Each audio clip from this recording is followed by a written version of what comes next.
Question number 2 দিয়া আছে 2x plus 3y equal to 11 আৰু 2x minus 4y equal to minus 24 সমাধান কৰা আৰু ইয়াৰ পৰা m ৰ মান উলিওৱা যাতে y equal to mx plus 3 এতিয়া আমাক ইয়াত দুটা সমীকৰণ দিয়া আছে এই সমীকৰণ দুটা সমাধান কৰিব লাগে অৰ্থাৎ x আৰু y ৰ মান উলিয়াব লাগে তাৰ পিছত m ৰ মান নিৰ্ণয় কৰিব লাগে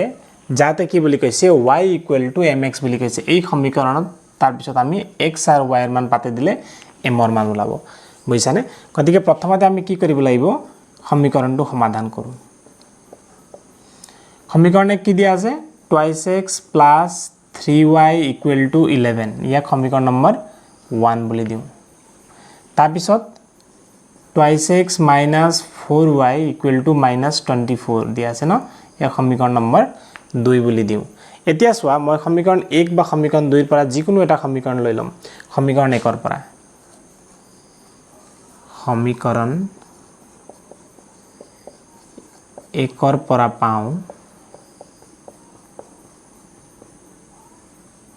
সমীকৰণ এটা লম সমীকৰণটো হৈছে 2x plus 3y equal to 11 আমি এটা কি পদ্ধতিত সমাধান কৰি আছো প্ৰতিস্থাপন পদ্ধতি বুজি পাইছানে 2x equal to 11 minus 3y 3y plus হৈ আছিল ইকুৱেল চিন পাৰ হৈ গুছি গল minus 3y hall x equal to 11 minus 3y divided by 2 হয়নে ইয়া সমীকৰণ নম্বৰ দিয়া 3 এতিয়া x ৰ মান আমি সমীকৰণ 2 নম্বৰ পাতি দিও 1 ৰ পৰা লৈছো নহয় গতিকে এক 3 দিলু এতিয়া এই x ৰ মানটো আমি 2 ত পাতি দিম x ৰ মান 2 নং সমীকৰণত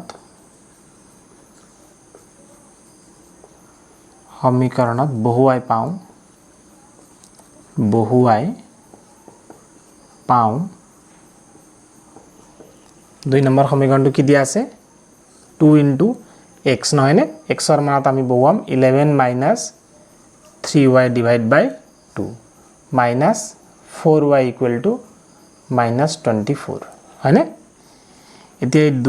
2 কেনসেল যাব 11 minus 3y তাৰ পিছত minus 4y equal to minus 24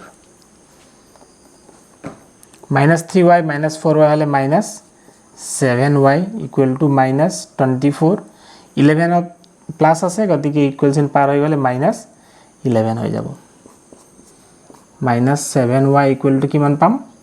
minus 35 এতিয়া দুই ফালে মাইনাস দুটা ক্যান্সেল কৰি দিয়া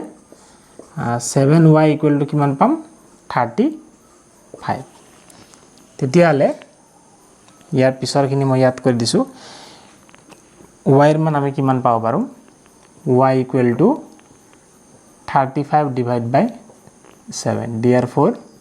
y equal to কিমান 5 বুজি পালানে 7 ইয়াত ইনটু হৈ আছিল ইকুৱেল চিন পাৰ হৈ গলে ডিভাইড হ'ব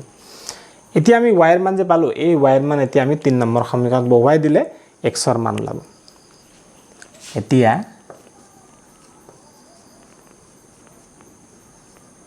y ৰ মান মানে y ৰ মান কিমান 5 নহয় জানো 3 নং সমীকৰণত বহুৱাই পাও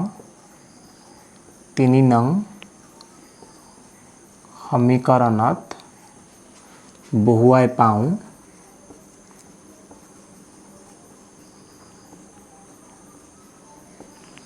হলে 3 নম্বৰ সমীকৰণ কি দিয়া আছে x equal to 11 minus 3 into y নহয় নে 3 into y এতিয়া y ঠাইত আমি পাতি দিম 3 into 5 ডিভাইড বাই কিমান দিয়া আছে 2 11 minus 5 3 গুণ 15 ডিভাইড বাই 2 minus 15 plus 11 হলে minus 4 divided by 2 equal to কেবাৰ গৈছে minus 2 অৰ্থাৎ x ৰ মান পালো আমি 2 আৰু y ৰ মান পালো 5 এতিয়া এই মানখিনি আমি ইয়াত বহুৱাই দিব লাগিব y equal to mx plus 3 ত বহুৱাই দিলে আমি m ৰ মান পাম যেটো আমাক উলিয়াবলৈ দিছে এতিয়া কি দিয়া আছে আমাক y equal to mx plus 3 নহয় নে m এতিয়া y ৰ মান কিমান দিয়া আছে 5 লিখি দিম m ইনটু xৰ মান -2 প্লাছ 3 আমি yৰ মান 5 বহালো xৰ মান -2 বহালো 5 ইয়াত প্লাছ 3 যোগ হৈ আছে ইফালে আহিলে হ'ব 3 বিয়োগ -2m 5ৰ পৰা 3 গলে থাকিব 2 -2m এটা সো m ৰ লগত -2 আছে ইয়াক ইফালে লৈ আনো